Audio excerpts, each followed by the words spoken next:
makule, ọ̀wọ̀ fúnlẹ̀ Yorùbá, ìlọ́balọ́ba àti ìdòye o. Okeluse is a town located in Ose local government area of Ondo State, situated in the southwestern region of Nigeria.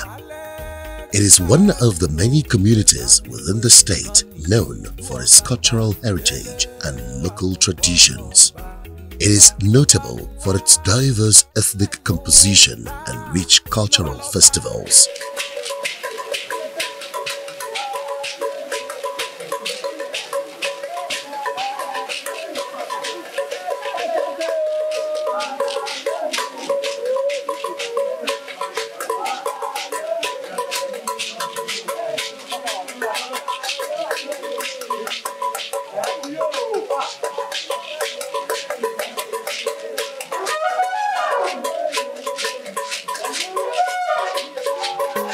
Okeluse, like other towns in the region, contributes to the overall cultural mosaic of the state, offering unique local customs and traditions. Okeluse jẹ́ ìlú kan tó jẹ́ pé ó wà pẹ̀lú àlàáfíà. Wọ́n ní ìrẹ́pọ̀. Okeluse jẹ́ ìlú tó jẹ́ pé tálejò bá tiẹ̀ débẹ̀ gan, bó ti rí bí eléyìí kó tó oṣù kan á ti sanra. Its history is rooted in the larger historical context of the Yoruba people who predominantly inhabit the southwestern part of Nigeria. Okeluse has a history tied to the migration and settlement patterns of the Yoruba people. The town's origin is linked to early settlers who migrated from other parts of Yoruba land, majorly Ile-Ife, seeking fertile land and resources. Chief Oludasha of Okeluse, Michael A. Ajay, a royal family chief through his maternal lineage who was born in Okeluse. He also spoke about how they migrated from Ile-Ife. Okeluse, wọ́n bẹ̀rẹ̀ láti Okeluse bẹ̀rẹ̀ láti Ifẹ̀. Ọba tó kọ́kọ́ tó wọ́n fún ládé láti Ifẹ̀, láti ọba Ifẹ̀. Òun ni Oyèyà. Òun ló kọ́ wọn láti Ifẹ̀ wá láti tẹ̀dó síbí. According to the accounts of this historian, Odunayo Makiao, the town is a composition of several towns which originated from Igbo Okeluse before migrating to the present place where it is now, which is a boundary town next to Benin in Ondo State. Tábà ní ká sọ ìtàn Okeluse, àkọ́kọ́ gbọ́dọ̀ bẹ̀rẹ̀ láti ìtàn Ugbo Okeluse, because Ugbo Okeluse yẹn ibẹ̀ yẹn gan láti bẹ̀rẹ̀ ìlú yìí. Àwọn kankan ló ṣẹlẹ̀ tó jẹ́ pé a fi kó kúrò ńbẹ̀ yẹn tí a fi wá sí ibi tí a wà yìí. It was recorded pé àwọn Benin àti Okeluse wọ́n wá dà pé they were together, wọ́n wà níbì kan, even to today wọ́n sì mọ́ra wọn. Bẹ́ẹ̀ ìgbà tó wá di time kan tó jẹ́ pé àwọn nǹkan kan ṣẹlẹ̀, ẹnìkan wá àmọ́ ẹnìyẹn o, even to ní even dè ní àmọ́ ẹnìyẹn.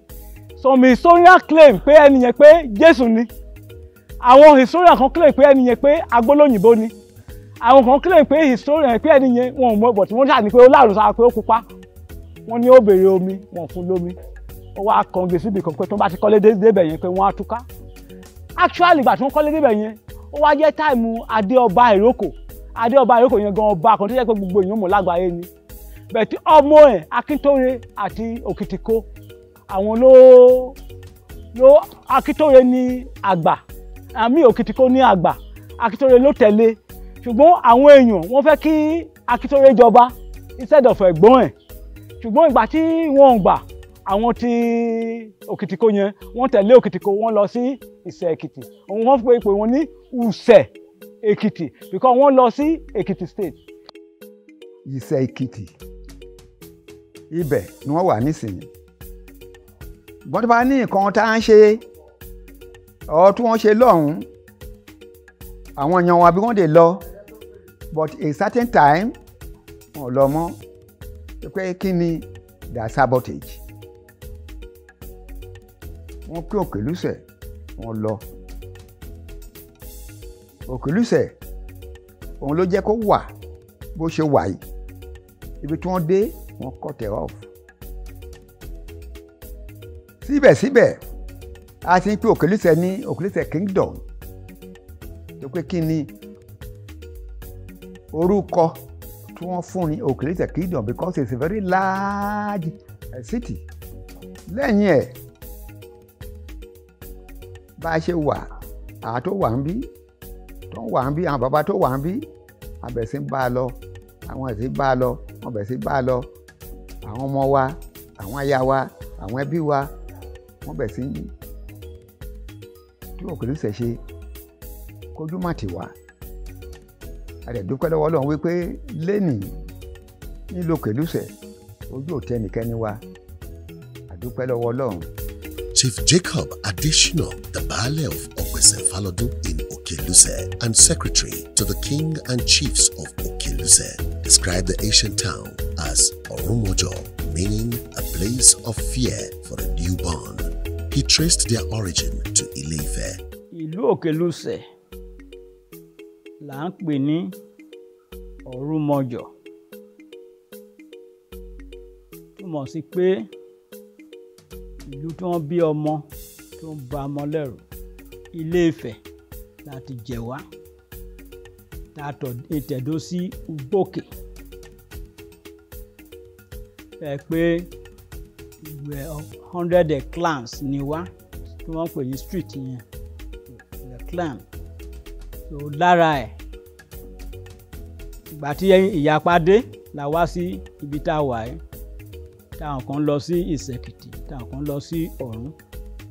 The town's history is deeply intertwined with Yoruba traditions and customs as the community observes various cultural and traditional practices, including festivals and ceremonies that celebrate their heritage and ancestral lineage. The town's social structure is typically organized around extended families and community groups with a strong emphasis on communal living and mutual support. Little wonder about the position of a quarter chief of the Awos family, who spoke on behalf of the family head about the way they go about their lineage and festivals. Modele agwa mo kanku o, modele oni hamo labara, emi ama oni sama ogele, ogele menjiwa waji wakiwa, wa menyo, awaji wakiwa.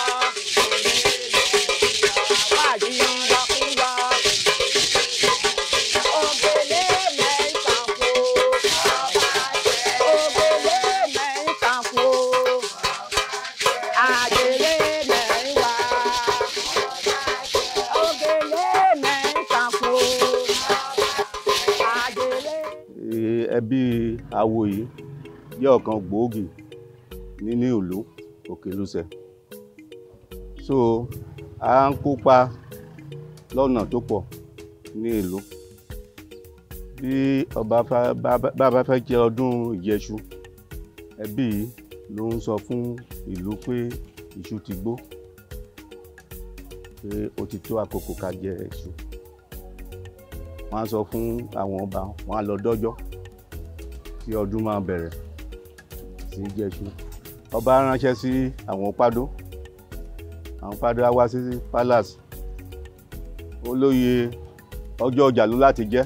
Tó bá ti dọ́jọ́ yẹn a ti mọ ọjọ́ tó kàn wá gẹ́gẹ́ bí aṣíwájú tó máa sọ fún ìlú. So ọjọ́ ọdún wa yẹn a ti kọjú wá síbí láàárọ̀, a dé ojú ẹbọ wa, a ti kọ́ ṣàdúrà ní ìdájí pé ọjọ́ ni o kó tùbà kó tùjẹ ọdún tó fẹ́ bẹ̀rẹ̀ yìí o, ọdún tó kó tùbà kó tùjẹ o, kó má sí ìjà, kó má sáriwo, kó má sí ìdàrú. A ṣàdúrà ń bẹ̀. Ìgbà tó bá di bí nǹkan bí aago 7, gbogbo ẹbí àtọkùnrin àtobìnrin wọ́n á wá,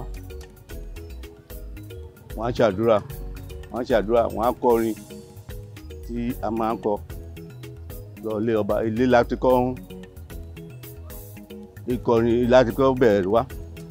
So bàbá ti kọrin tá a bá ti ṣe gbogbo ẹ̀ tán ká tó jẹ oúnjẹ, so oníkálukú ló máa ń dáná wá. Bàbá ti wá ṣe yẹn tán, ó ní bí a ṣe máa ń ṣe a paroko lọlé ọba, a gbé ọtí, a gbé obì, a gbé orógbó àti wine, obìnrin á gbé dání, àwa ṣeré lọlé ọba. Ẹbí awo ní ìlú Okeluse ó ní ọ̀pọ̀lọpọ̀ ipa tí a ń kó nígbà orò gẹ́gẹ́ bí awo aláti wà ń bẹ̀. So àwọn tó máa jáde síta, so ọmọ ẹbí wa máa tẹ̀lé wọn. Bó bá dẹ̀ jẹ́ pé ẹnikẹ́ni tó bá ṣe àṣemáṣe ní ìlú, àwa la ń túlẹ̀ ṣe. Bí a ò bá sí ń bẹ̀, ètùtù yẹn ò ní gbà. Àwa àti ẹbí Olúṣẹ̀ ló máa ń lọ síbi tí wọ́n ti ń túlẹ̀ ṣe. Torí àwọn bàbá ńlá wa, àwọn ló ṣàwárí ibẹ̀ yẹn. So olólóyè tó wà lẹ́bí yìí, Chief Adanigbo, òun ló wà ń ṣàjẹ. Bọ́n bá dẹ̀ fẹ́ bọ Olúgbẹ̀bì, omi tó wà ń bẹ̀ yẹn, ẹbí yìí ló máa ń kópa. Bẹ́ẹ̀tì nǹkan tó bá ń fẹ́ lò ń bẹ̀, kábíyèsí ló máa gbé jáde tá máa ṣe. Ẹbí wa yìí àti ẹbí Àgbàdo là ń ṣètùtù yẹn. Ìgbà tí wọ́n ń ṣètùtù yẹn, kò sí ọmọ ìlú Okeluse tá lọ sógun tó lè kú sógun. Ogun ò dẹ̀ lè wọ̀lú. Chief Ahegba of Okeluse from Àgbàdo community, popularly known as Okpado, highlighted the roles of prominent chiefs of the community in celebrating their annual Yam Festival and the things they forbid in the land.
Okpado mo kíyẹn o. Ní ìlú Okpado, ní àdúgbò Okpado,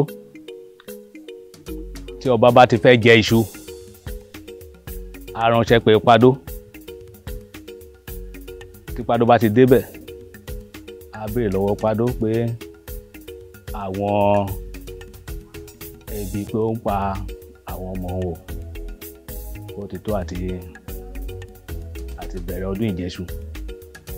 Tí Okpado bá ti agree, tó bá ti gbà sí lẹ́nu, ọdún á wá bẹ̀rẹ̀.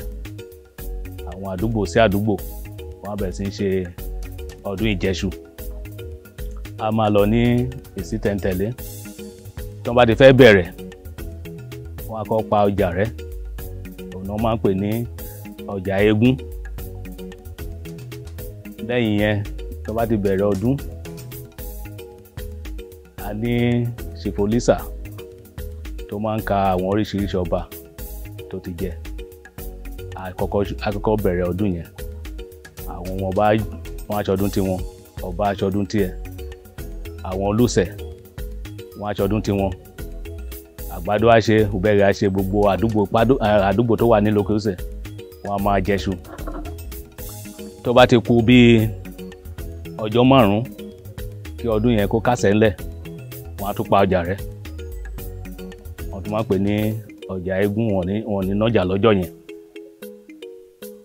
Ọjọ́ tí wọn ò ní nájà yẹn tó di ọ̀la tí wọn ní iṣẹ́ ọjà yẹn, òun náà wá ṣe ọdún ìmúbọ̀kó, ìyẹn ọdún Okpado.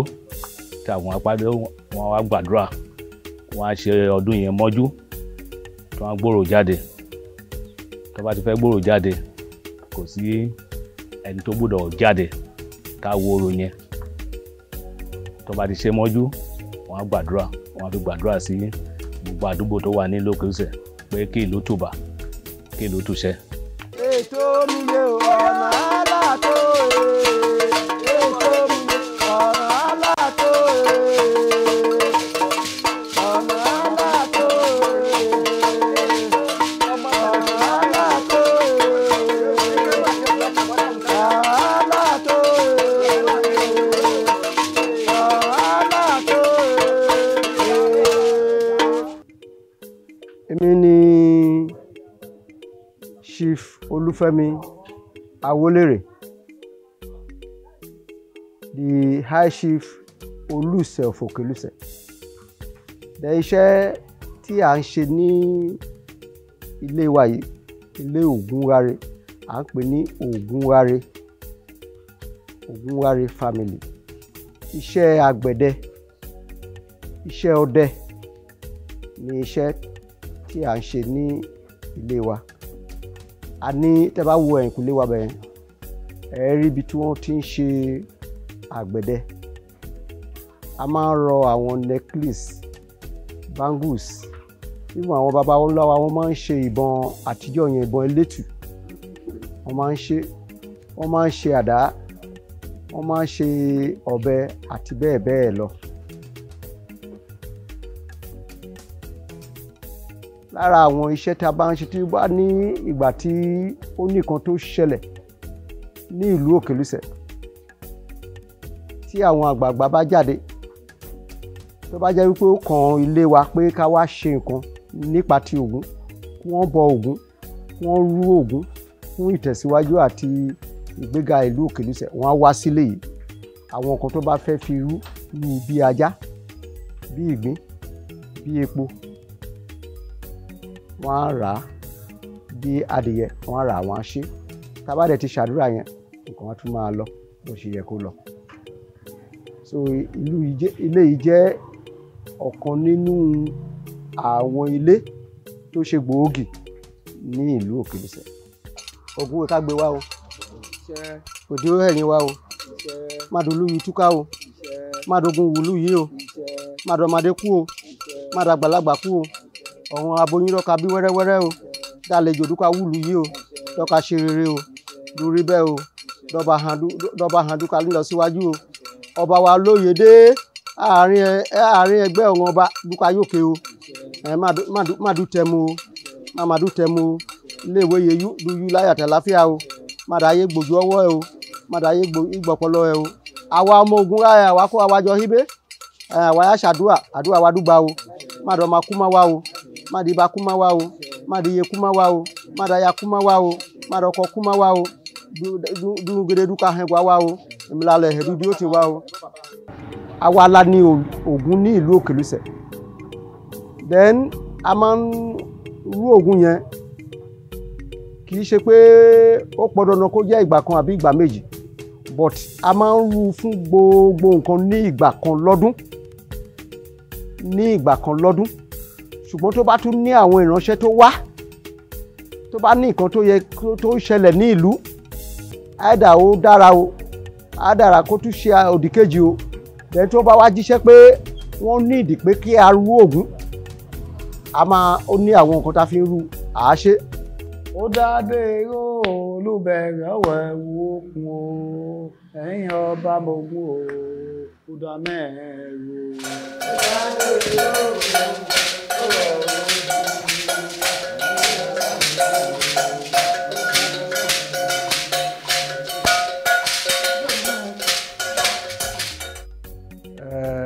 Òbẹ̀rẹ̀ jẹ́ oyè tí mo jẹ jẹ́ oyè pàtàkì ní Okeluse, nítorí pé ilé ọba ni àwa náà ti wá.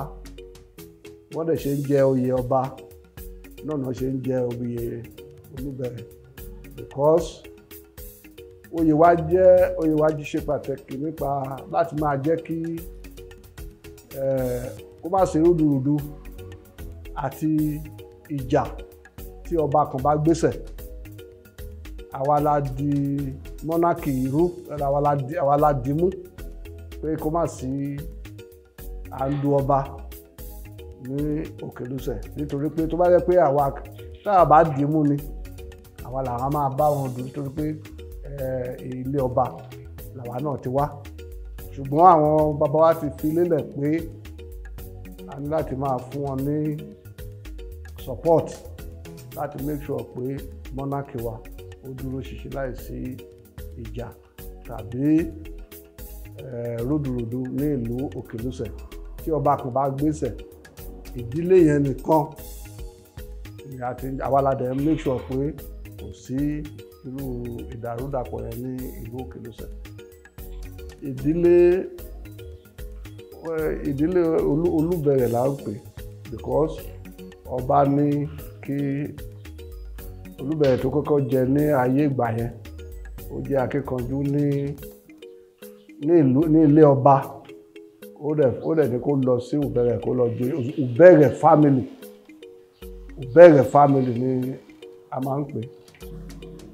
Tí ọba bá gbéṣẹ̀ tí ọba kan bá gbéṣẹ̀ ní ìlú Okeluse ìlànà ni pé ọjọ́ tó bá ti gbéṣẹ̀ yẹn wọ́n máa ń sọ pé ọ̀tá bù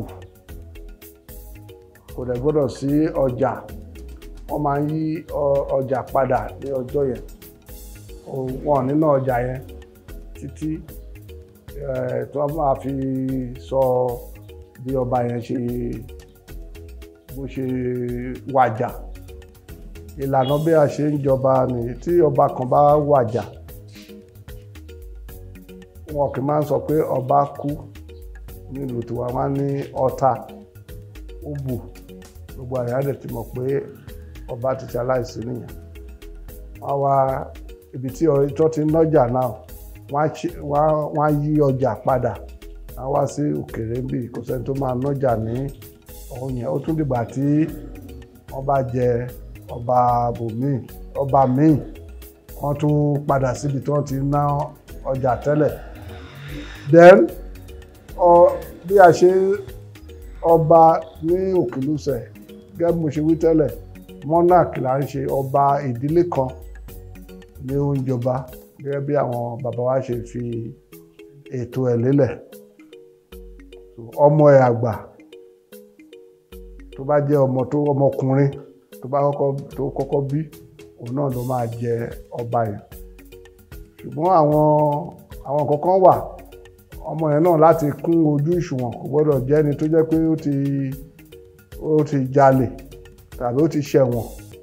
Gbogbo yẹn náà àwọn kan wà tó máa ń tọ́jú àwọn ọmọ yẹn kan rí pé wọ́n kún ojú òṣùwọ̀n kan tó lè jẹ ọba.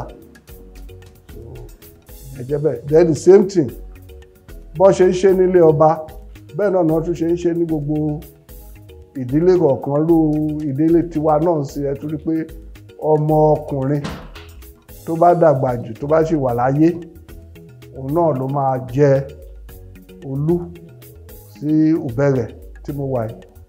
Àfi tí àwọn ẹ̀gbọ́n wa bá ní àwọn ẹni tó bá ti jẹ́ àgbà tó bá wà náà ló máa jẹ oyè yẹn. Gbogbo ìdílé dẹ̀ ni ẹ máa rí pé àwọn tó bá ti jẹ́ ọkùnrin ní ìdílé yẹn àwọn náà ló máa jẹ oyè bàbá wọn. Ọba wa kò gbọ́dọ̀ fẹ́ àlejò gẹ́gẹ́ bí aya àkọ́kọ́ tó máa bímọ ọkùnrin fún ó láti jẹ́ ọmọ ìlú yìí ló máa fẹ́ wọn kì í fẹ́ àlejò. Ṣùgbọ́n tó bá fẹ́ ọmọ ìlú yìí tán ó lè fẹ́ àlejò míì o ṣùgbọ́n ọmọ tí yẹn bá bí kò lè jẹ ọba. Ọmọ tí ọmọ Okeluse yẹn bá bí fún ní ọmọ ọkùnrin àkọ́kọ́ ó máa jẹ ọba sí tó bá wàjà. Historically, Okeluse has been an agrarian community with farming being the primary occupation. The fertile land around the town supports the cultivation of various crops, which has been a significant part of the town's economy and sustenance. Oko dídá kò gbẹ̀yìn lẹ́yìn ọkùnrin àbí obìnrin àbí ọ̀dọ́ ìlú yìí pàtàkì ní àkókò tó jẹ́ pé kò síṣẹ́ ìjọba ẹ̀. Oko kòkó majorly tó jẹ́ iṣẹ́ tá à ń ṣe tó máa ń mú owó wọlé. Oko ọ̀gẹ̀dẹ̀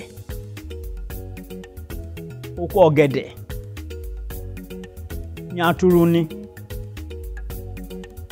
Àwọn míì wọ́n á kó láti bí lọ sí Onitsha, lọ sí Èkó, lọ sí Aba, lọ sí Benin. Tírélà ni. A dẹ̀ tún dúpẹ́ lọ́wọ́ ìjọba báyìí pé ọ̀nà díẹ̀ ó ti ń tù díẹ̀díẹ̀. Òun ló máa ń híndà wá tẹ́lẹ̀. So wọ́n máa ń dáko àgbàdo tó pọ̀. In fact, tó bá di táàmì ìsìn, tẹ́ bá lè wá síbí, tẹ́ bá fẹ́ rà, ẹ ríran wò. À ń dáko iṣu pupa, iṣu ewùrà, gbogbo ẹ̀ la máa ń dá fún jíjẹ, àwọn míì tún máa ń tà. Àwọn ìlú Okeluse, ọkùnrin obìnrin, wọ́n gbìyànjú dáadáa fún oko dídá. Nílé oko ọ̀gẹ̀dẹ̀, oko iṣu, àgbàdo, ẹ̀gẹ́. Because àwọn míì wọ́n máa ń wá láti tó bá tó tàmì season pé a ti bẹ̀rẹ̀ sí gé ọ̀gẹ̀dẹ̀. People will come from Ondo State, from Lagos State and somewhere. So wọ́n wá ra àwọn nǹkan oko yẹn. Tó bá tó tàmì àgbàdo báyìí, àwọn míì á gbé mọ́tò wá. Wọ́n lè ra àgbàdo, wọ́n lè gé àgbàdo yẹn ní tútù. Àwọn míì wọ́n lè dúró tó bá ti gbẹ, wọ́n tún gé.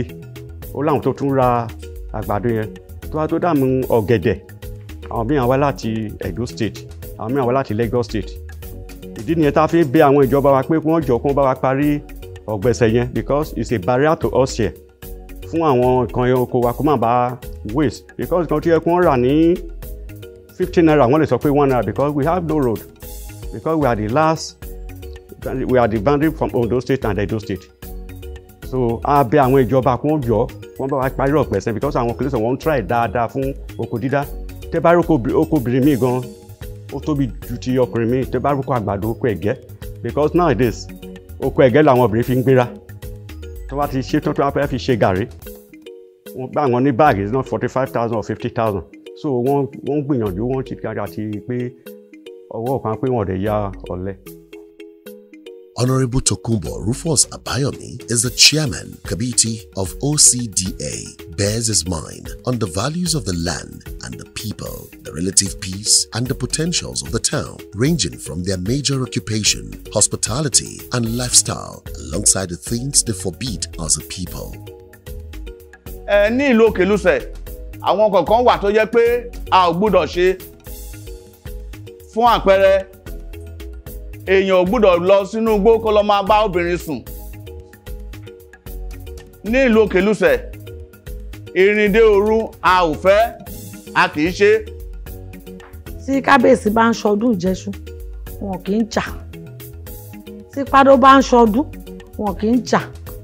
Fún oṣù mẹ́ta tí kábíyèsí bá ti lè sọ pé ọdún ti bẹ̀rẹ̀, wàá mélòó ni ò gbọ́dọ̀ jà. Tó bá léèyàn tó dẹ̀ ṣe mistake, tí èèyàn kan wá tó ń lù mí báyìí, tí ì bá ti reply, mi ò lè sọ anything. Èèyàn tó lù mí yẹn, òun ló máa san gbogbo ẹ̀, ló máa sọ gbogbo nǹkan tó bá gé fún. Obìnrin Okeluse, wọn kì í yan àlè. Ẹ bá tẹ̀ pé mẹ́wàá ń lé ọkọ, o gbọ́dọ̀ bínú ọmọ ọkọ ẹ̀. Tó bá bínú ẹ̀, wàhálà ni. Tẹ́lẹ̀tẹ́lẹ̀ tán bá yan àlè, ọmọ wọn á máa kú. But now, wọ́n ti wá ṣe pé tó bá ti yan àlè, ọkùnrin Okeluse dẹ̀ máa ń ṣe kíní kan, wọn kì í ṣọ́yàwó wọn. Torí wọ́n ti believe pé wọ́n lè ṣe.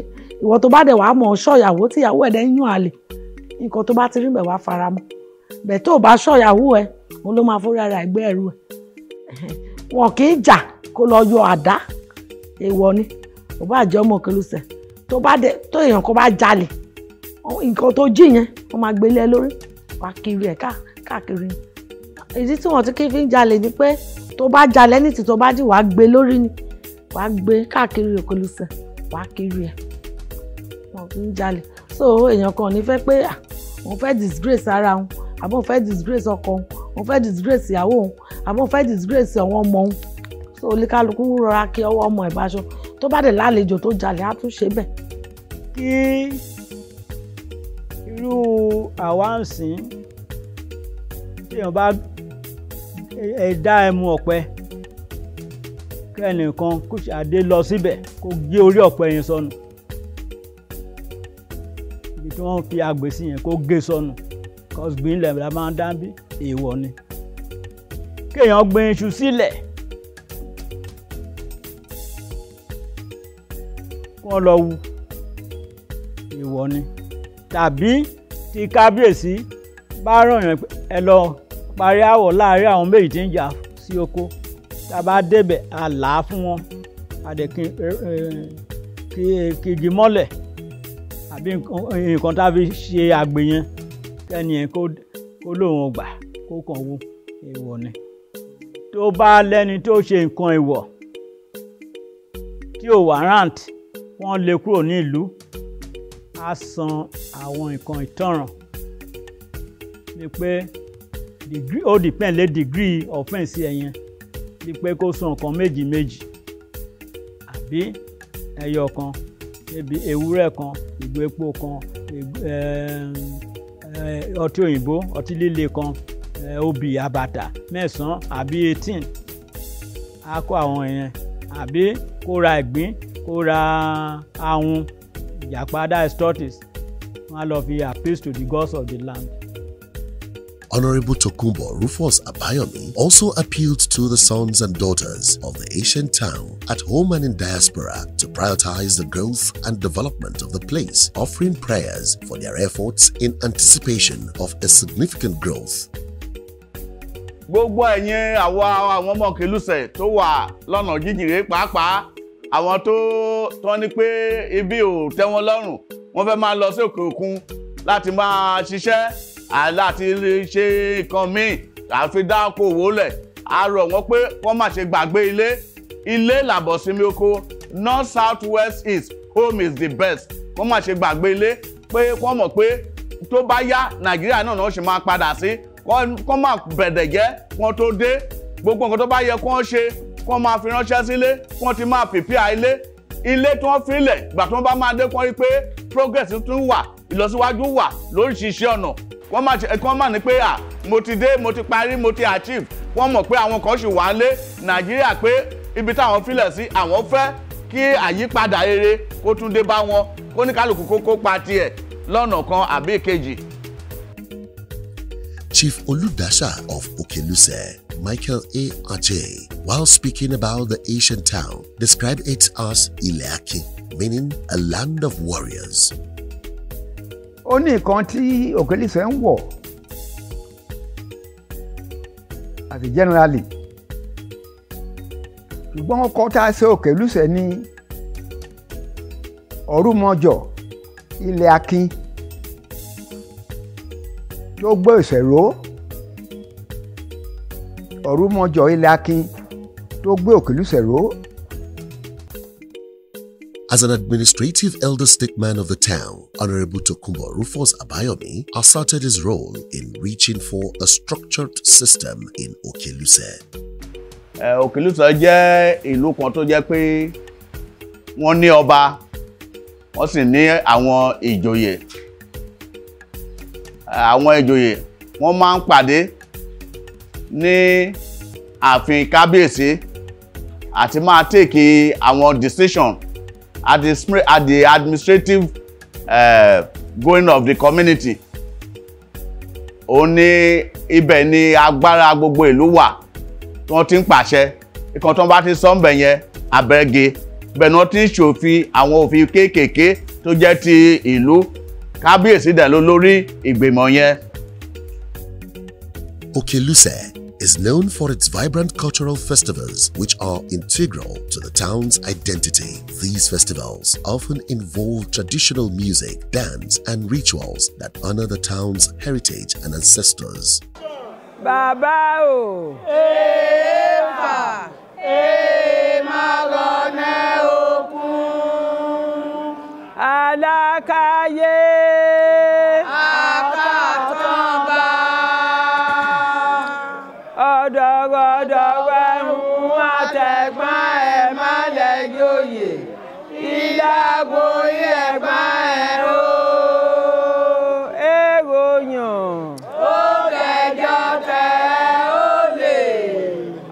Ọ̀pìbàmà ọ̀pìyàmà ọmọ ẹ̀ dọ́màjọ́ ẹ̀kẹ́ṣẹ̀kẹ́ dọ́màjọ́ ẹ̀kẹ́ṣẹ̀kẹ́ ọmọ egungun gbáwé oko gbáwé àti gbáwé ìmáṣòro. Omi bàbá gbé mi là yeye gbé mi là ọ̀hán tọ́mọdé gbàgbé ọwọ́ olífà ẹ̀yìn alákàn alápẹ̀pẹ̀ ọ̀fàyè yọ̀fẹ́ ọ̀nà bẹ́nu yọ̀dìyàdìyẹ èèmọ̀ ọ̀pìbàmà ọ̀pìyàmà ọmọ ẹ̀ lọ́màjọ́ ẹ̀kẹ́ṣẹ̀kẹ́ lọ́màjọ́ ẹ̀kẹ́ṣẹ̀kẹ́. The leader of Orumojo Cultural Group, Madam Isijola Bosede, aka Lady B, as an entertainer, extolled the level of hospitality one can enjoy in Okeluse, going by how they accommodate strangers and the way they work hard to advance the course of their town. Okeluse gan wọ́n láìkí àlejò ju ara wọn lọ. Wọn kì í sanwó ilé rárá. Wọ́n máa ń gbélé lọ́fẹ̀ẹ́ ni.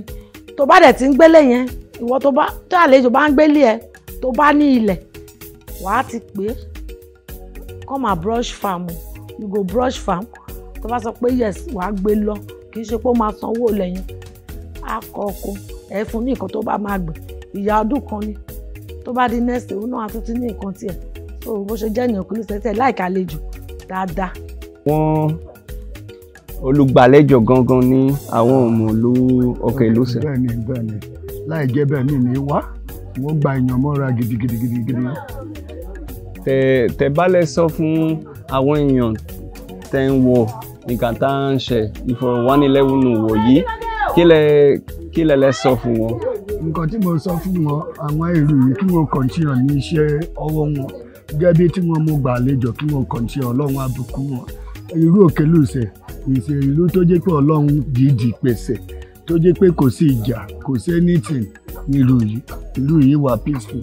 Ìlú gidi ni ìlú yìí àlejò ní mí èmi dẹ̀ bí ìlú ẹ̀ ṣe dáa tó òun fi wá fẹ́ ọkọ níbí ìbàdàn nítorí pé ìwà wọn dáa àwọn dẹ̀ kó àwọn èèyàn mọ́ra.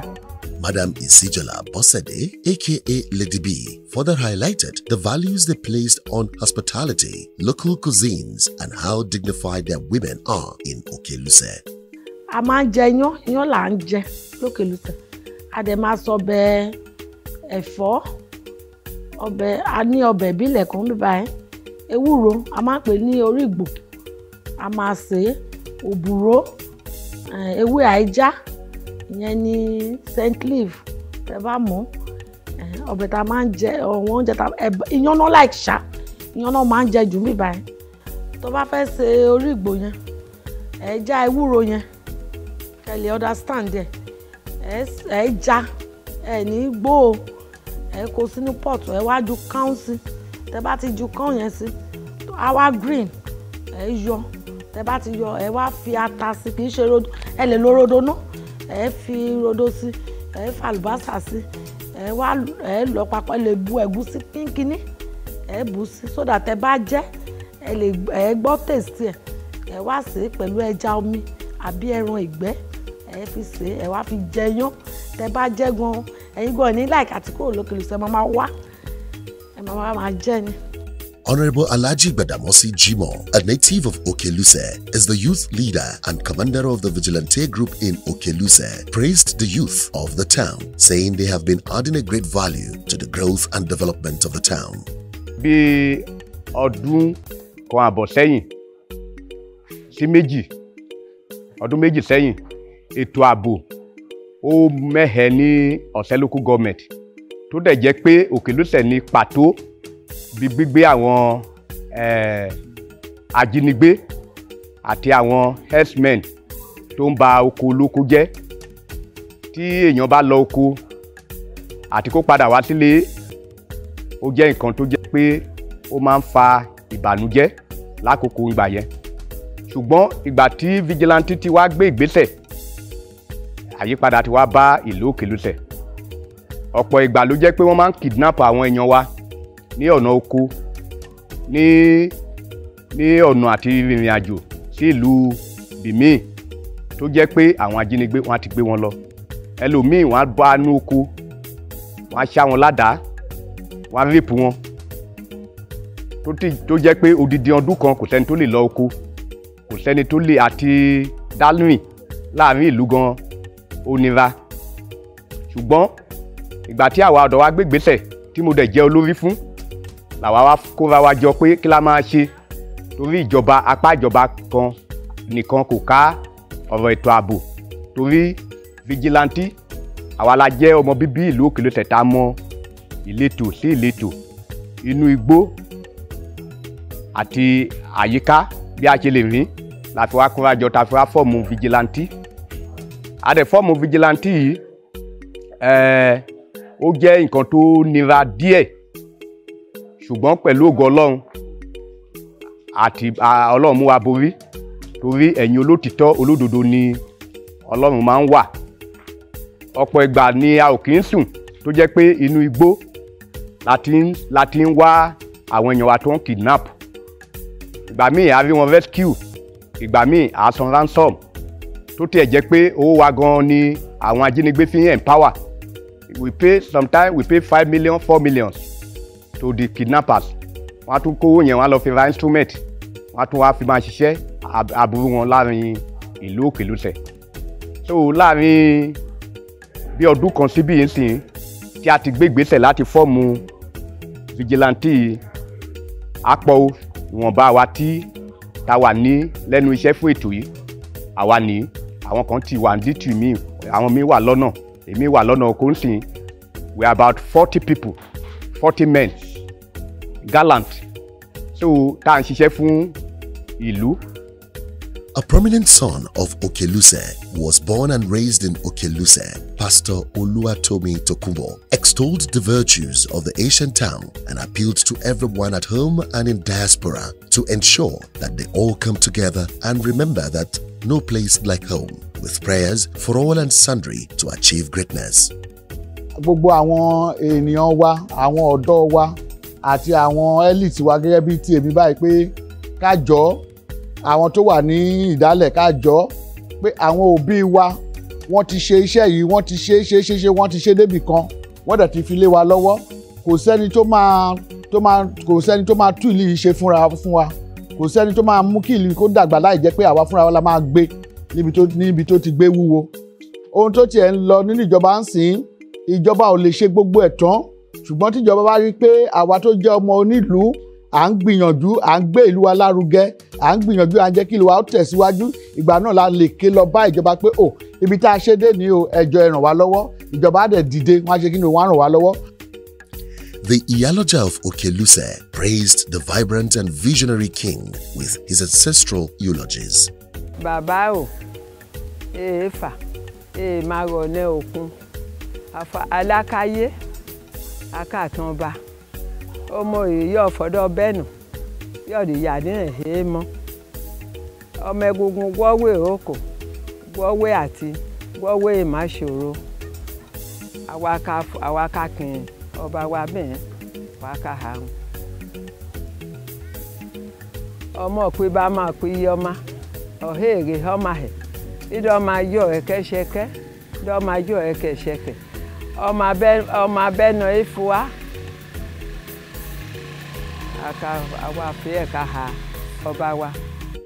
The royal father and king of Okeluse, His Royal Majesty Oba Oloyede Adekoya Adeyeoba Akinhare II Arujale Ojima of Okeluse Kingdom, in his message, appreciated all sons and daughters of the land and gave his royal blessings to all his subjects.